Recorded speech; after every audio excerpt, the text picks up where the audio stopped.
Welcome to yet another edition of Sharing Stocks, and almost ready for the real season coming up edition.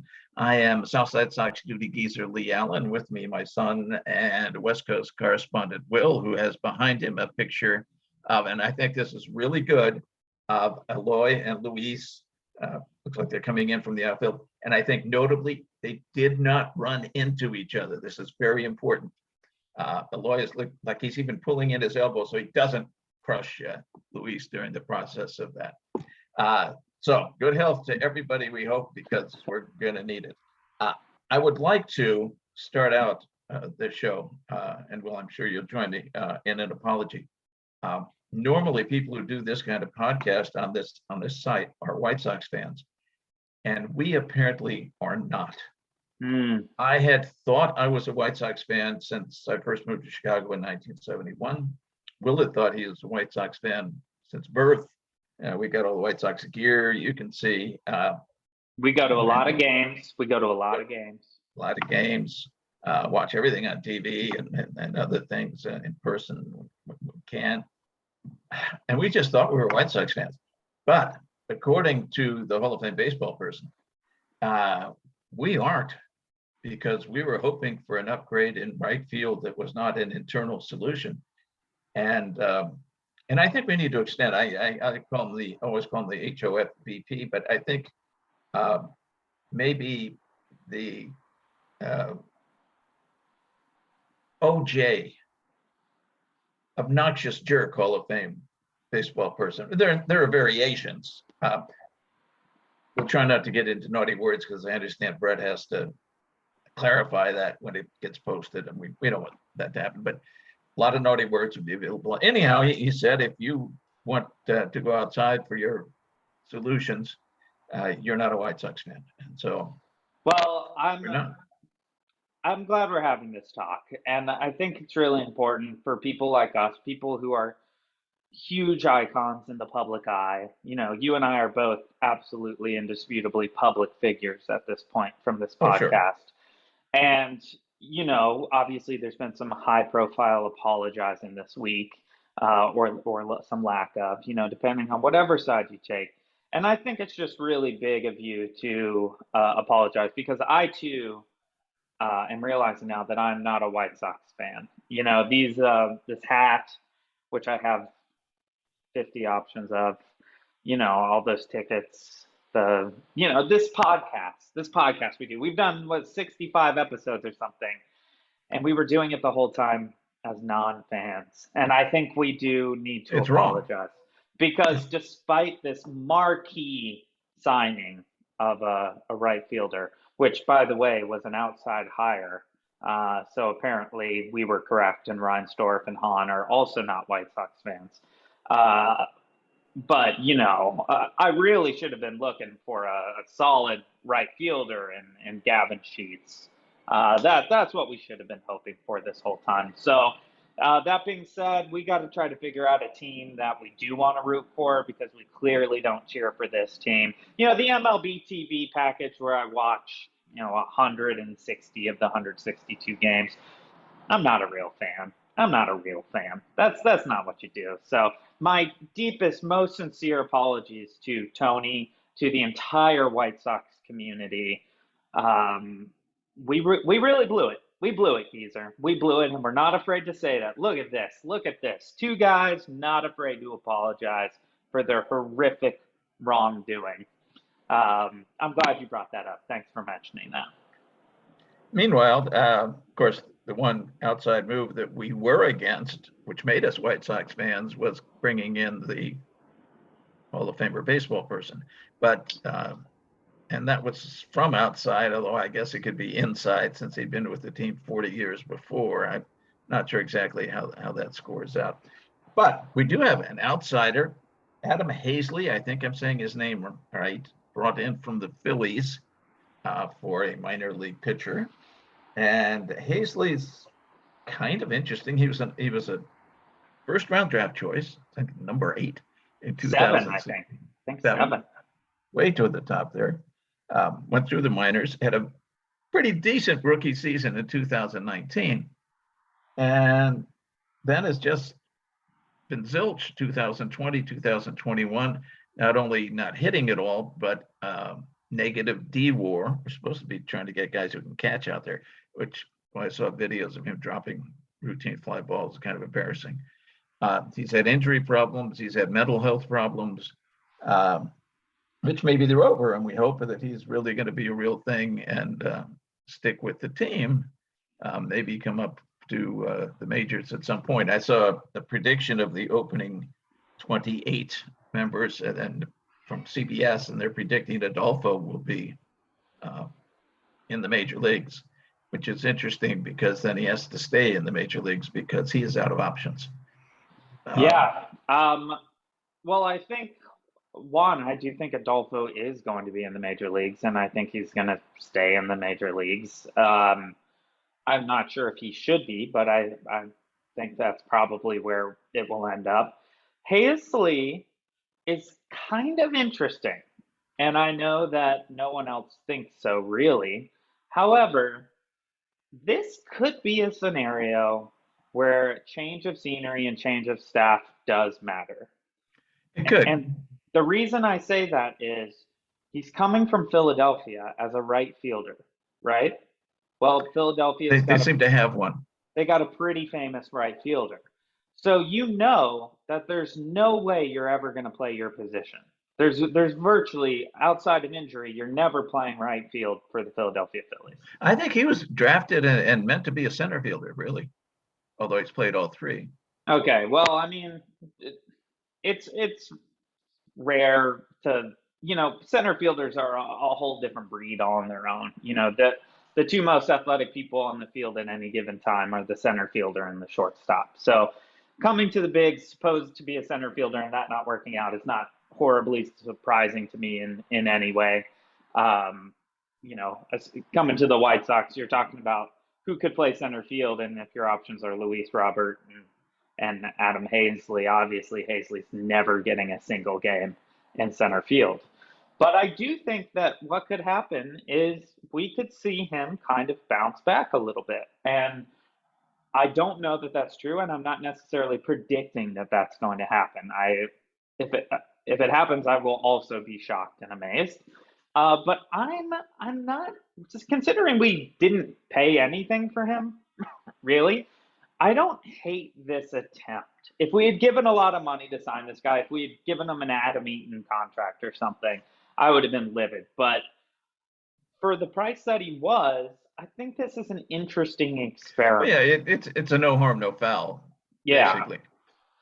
And if he doesn't work out, they picked up, we're recording on Wednesday, before Wednesday's game, some guy named Mark Payton, who is from Orland Park, so he's a good Chicago boy, or Chicago area boy. And he has kicked around the minor leagues forever. I think he's 30 years old, many teams. But again, a left-handed hitting outfielder. They'll toss him. I don't even know if he even makes Charlotte. He'll be somewhere in the minor leagues. I don't think the Haseley thing's horrible, except that it means you're not doing anything else. Right. But also we kind of knew that, right? So yes. Our options were essentially they're going to do nothing at all, or they're going to do something under-exciting. Under-exciting. I think I just coined that. And but I will say, I think the ceiling is high on Haseley. Do I think, again, I'm not predicting he'll get to that ceiling, but I think the ceiling's high. I mean, as you mentioned before, this guy's taken in the 7th overall pick just a couple of years ago. He's only 25. So there's a lot of room left for this guy to get better under new coaching, get better in an organization where he really does have a shot of making the team and playing right field. It's not also likely. He looked like he's dropping the routine. The video I saw him, it was just ridiculous. Phillies fans are cruel. White Sox fans aren't really. We're pretty. Of course, you and I aren't White Sox fans, but I'll speak of the ones that I've met. White Sox fans are really pretty easy. I mean, there's a point where there's the Adam Eaton point where you're at least mentally throwing things out of the stands at, which brings us to the point that there's not going to be a Goose Island anymore in right field now that Miller has the contract for the whole park. I think frankly, that's a step down. I'm not a beer drinker, but I think that's a serious step down. Well, of course it is, but also, who cares? Well, I don't care, but I've seen a lot of outrage about this beer change, and I'll be honest, you're paying $12 for crap no matter where it's coming from. So you'll get over that. No, but I agree with you, and that's another reason I think that the change of scenery could be big. Is Phillies fans are notoriously ruthless and awful, and you know, he's not a kid at 25 years old, but he was 22 when he came up, and there's no telling how that's going to affect people. And I don't think it's a player's fault if it does affect you. I think coming to the White Sox, where the fan base, while they're doubting him online right now, I'm sure, you come out and you have an okay day, you string together a couple good games early on, and we're usually on board with that. I mean, look at the Yermin apologists. I realize Adam's not putting together what Yermin put together to open that season, but White Sox fans, we don't hold our opinions. Well, some do. There's a whole sector of people that still say Moncada sucks, which I'm not going to go off on them right now. But I do think that if this guy can come in and the change of scenery and the change of staff and also teammates, I mean, he's coming into a clubhouse that has a great energy outside of the leader.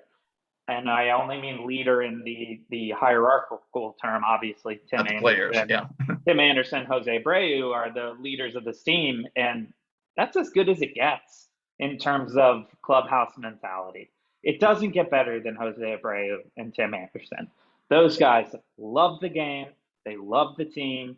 They love getting better at baseball. They're motivated by the success of the other guys on the team. When it comes to dropping some routine fly balls, yes, that's cringeworthy. But we also have to remember that we watched Luis Roberts start the get hit on the head, yeah. with maybe the worst head doink fly ball moment I've ever seen from a Gold Glover. It was absurd. But we weren't online saying, "Oh, Luis Roberts, trash now," which Phillies fans probably would have done that. And yes, that's right, Phillies fans. I'm calling you out, even though I'm a fan of no one, and I could be joining your ranks soon if you convince me. But I'm kind of intrigued by the Adam Haseley thing.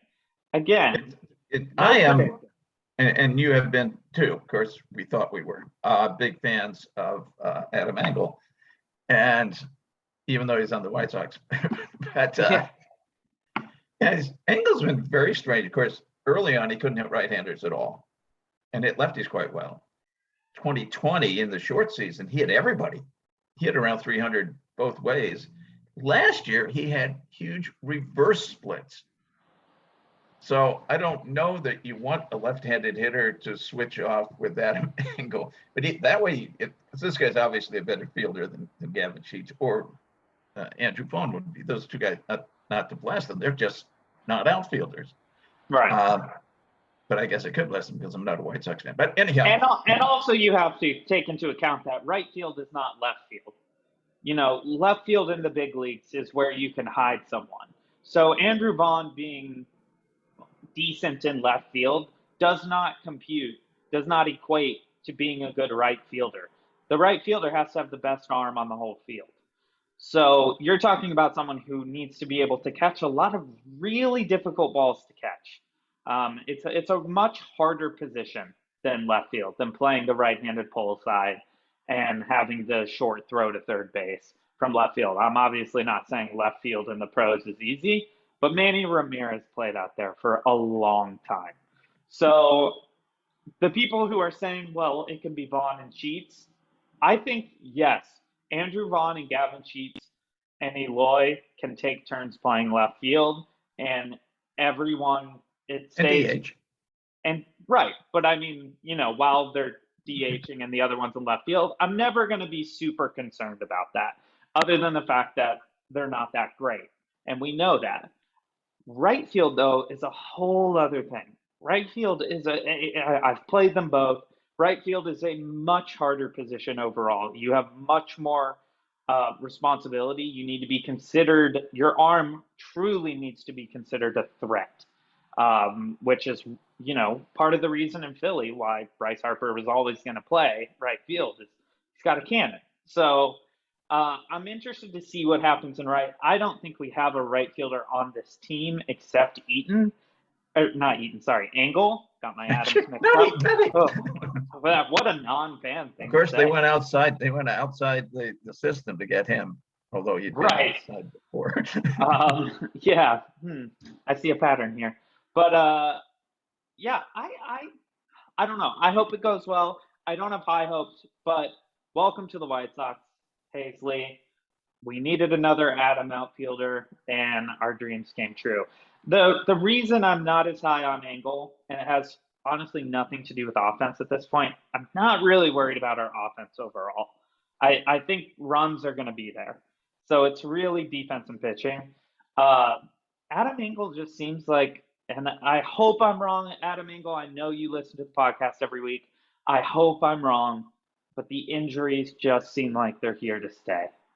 And I know they're not career-ending types of injuries, but we are now getting to the point where Adam Engel is going down with injuries almost every time he plays the game. And that is a really, really tough thing to rely on. I mean, if you're looking at a 162-game season, I personally don't trust that we'll have Adam Engel for more than 60 of those games. So you really need another possible option out there. And I hope Adam Haseley is that option. That being said, we should take our break and come back and talk about other things that non-fans like to talk about. So we will be right back on Sharing Sox. All right, welcome back to Sharing Sox. We talked about some of our new personnel, which leads me to my next thing, that we still have not really bothered with a backup catcher. No. And the CBS thing was predicting it would be Sebi. Yeah. Well, and I know they're thinking that Sebi could clear waivers. It could be Sebi. I don't know. I don't want any of those guys. No, I don't want them on the field. No, they look very good. I thought they looked very good in Charlotte uniforms. Very, very, very, very, very sleek. The gold and the black. Oh, it just looks so good on those guys.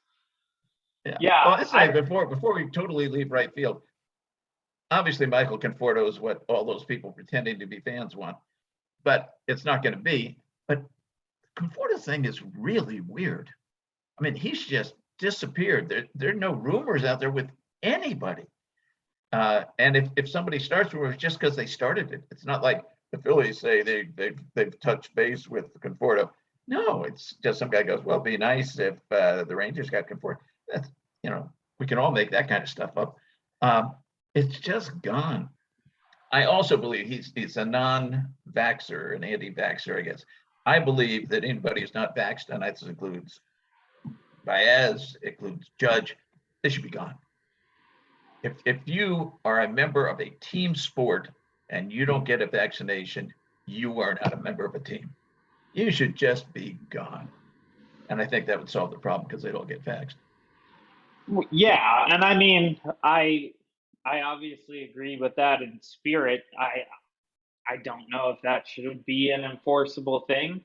However, for me, it drives me more crazy the reasons that they're not, which is the whole I did my own research crap, where apparently, Conforto, Baez, and Judge have their own laboratory somewhere in which they are working on these things and developing vaccines, and they know better than the scientists. Everybody needs an off-season job. Right. So that's what they do. They run a sophisticated scientific research facility. It could be the vax thing that's keeping Conforto out. However, I feel like we would know that. And you're right. He has completely disappeared. So, because he's currently just not playing for anyone, right? Like he is an unrestricted free agent. So he is just doing nothing right now. And we are. Well, he is restricted. He does carry the draft choice. Okay, but still, it makes Yeah, no sense he could go anywhere. for him to have dropped off like this. I would assume there's something going on here that we just don't know and have not even Yeah. touched on. Just because if the vax thing, yeah, okay, that could be a thing, but surely there are other players in this offseason who are not vaxxed who have been signed. Well, It's just Baez, for starters, at least he wasn't at the time. right. And so I am really at a loss for what is going on with Conforto. It could be they're hiding an injury. It could be he's taken some physicals that have not gone well. It could be that he has COVID right now. I have no idea what it could be, but it is. You're right. It is really strange, and it's possible that.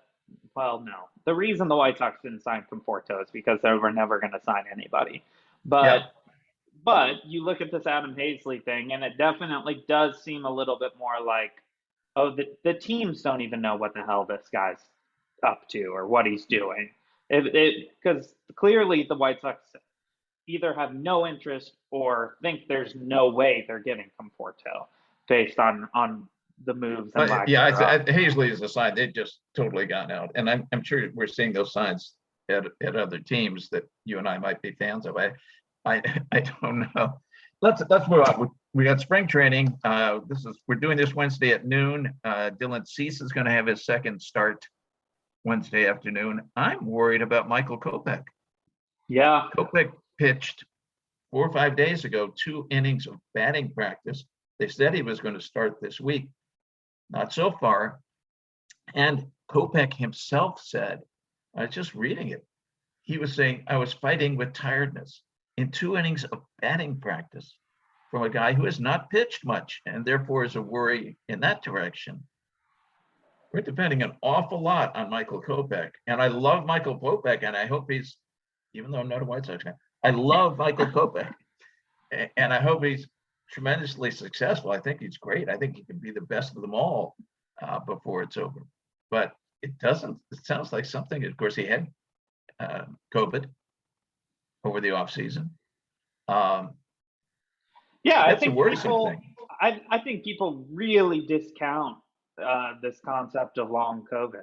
I mean, I've been sort of preaching it on this podcast in terms of Moncada for a while because I was, through all last season, I was saying this guy still doesn't have his legs back. He just doesn't.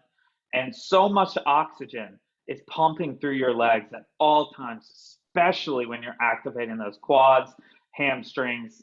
Those are big muscles, and the big muscles require the most oxygen. They require more oxygen than anything else. And pitchers use those hamstrings, use those quads. I mean, that is why that ball moves as fast as it does. It is not about just the arm. It is about the legs. And I think legs are the things that are really affecting people the most in this long COVID. And I mean, I'm not a scientist. I'm not Aaron Judge. I'm not Michael Conforto. I'm not Javi Baez. I don't have my own lab. I'm not sure how this all works. And I'm not a White Sox fan, so I could be speaking out of turn. But I think it could have something to do with that. Honestly, I hope that it is that, because my bigger concern is that it's a much more serious thing. I think even with long COVID being long COVID, there is like a way to manage that over time and get back to health. Again, that's speculating, but it does seem that way based on the athletes I've seen who've been battling it. So I do expect Moncada to come back pretty well this year. But Kopech, one who has a history of being hurt all of the time, has, it's tough to say that the mental health thing is playing too much of a part in a batting practice session where you feel tired, but we know that that's been something he struggled with. It's unlikely, but whatever. And so my concern is just that this is something bigger that we're not hearing about, and it's a type of injury that is more serious, a type of health concern that's more serious. But the fact that we're not seeing him at this point, I mean, I don't think he's definitely not a starter. So We've also seen very little of Lance Lynn. I mean, we've seen very Right. little of everybody because the pitchers didn't have their 2-week head start on the batters, and they're really just rounding into shape. But Lynn, I guess, pitched a B game. Unfortunately, we don't get B game stats anywhere. They don't compile with those. So his ERA at the moment is 10.13. Other pitchers, of course, Keuchel has had one good, one bad. Giolito's been great. Velasquez, why do we have him? Who knows?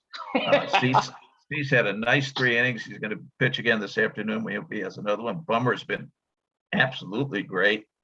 Crochet was getting raised about how incredible he is, and then he got bombed his next outing. That's spring training. But Graveman is 5 strikeouts and 2 innings. He's been fine. Hendricks has walked more guys this spring training than the last 3 years put together. Yeah, my guess is I think he's working on something. I think he's working on a third pitch. It has to be a new pitch. I mean, there's it's useless. Makes no sense otherwise. Yeah. But on the hitting side, Micah Adolfo is one of the weirdest things. He's hitting 500 and crushing the ball. He's got an ops of 1.9. But striking the other out 500 are all strikeouts. 14 at bats, 7 strikeouts. That was true. Hits. That was true a week ago when we were doing this, and it stays true today. I mean, that to me is a sign that he's going to get up to the show and get schooled at the plate. Yeah, I mean, it may be that he goes out on waivers and gets picked up by the Pirates or somebody. If he goes on waivers, somebody's going to take him. I don't think he'll go through. Absolutely. Aloy is hitting a ton, which is great because he did not have a good year last year. Tim is hitting a ton, which is just expected. Nick Chiappo is 2 for 5. That's our number 7 backup catcher dumped by Baltimore. Vaughn's hitting great. Guandal, Harrison, Jose, Zavala and Collins, Moncada, not hitting well, but very small sample size, and you don't know what they're doing or how they're doing. There's nothing to go on. But initially, it's coming. Come on, guys, for them. Let's go. But I mean, spring training offensive stats are pretty useless. You just never know who's going to start hot and who's not. And to me, if you're hitting 500 this early, it says more to me about the quality of the pitching versus, you just absolutely. Yeah, when we just rattle off these numbers, we don't know whether these were versus major league or minor league pitching. I know there's a site you can go to and they will read out what percentage of being a major leaguer you faced, but I'm too lazy to go through that. And I think I have no concerns about the offense. I really don't. These guys are they're so animated. They're so into the game. They love to hit. They love the big hit. They love big moments. They love guys on base. I think they're going to be fine. I think Adolfo is an illusion. He'll probably start on the big league squad, and he's hitting 500 right now. He's had some good hits, but there's a big difference between facing even a pro starter. There's a big difference between facing them the first couple weeks of spring training and then facing Garrett Cole and Yankee Stadium, and it's definitely a totally different ballgame. The pitching is the biggest concern for me. And honestly, even pitching performance, I don't care as much about in spring training. With Liam Hendricks, he's obviously working on something and it's not working, whatever it is. Hopefully whatever it is he's working on does start to work. That would be great. But if it doesn't, we know we still have a good pitcher in Liam Hendricks. The big concern is the guys who aren't pitching. And that's Kopech. Lynn is a little less of a concern for me because Lance Lynn seems like a guy who doesn't even do spring training and pounds 5 Brocks and a couple Miller Lights before pitching his first game of the season and absolutely dominate. No. You're wrong. I don't think it'd be a Miller Light. I do not believe he would go for a light beer. Oh, no, you're right. But I'm not a fan. So, but Kopech is, whatever the heck is going on there, it's a big issue because we do not have a starter to go in his spot, really. We don't have So someone, it'd be Lopez, I guess, or Velasquez. which is like, what? We're still saying Lopez's name in this mix, and Velasquez can't possibly be a Major League Baseball player. But the Kopech thing is far and away for me the biggest concern. The relievers are looking pretty good and they're pitching, uh, but we need Kopech, who I agree actually has the best natural stuff of any of them. I think Kopech has the best skill set of any of them.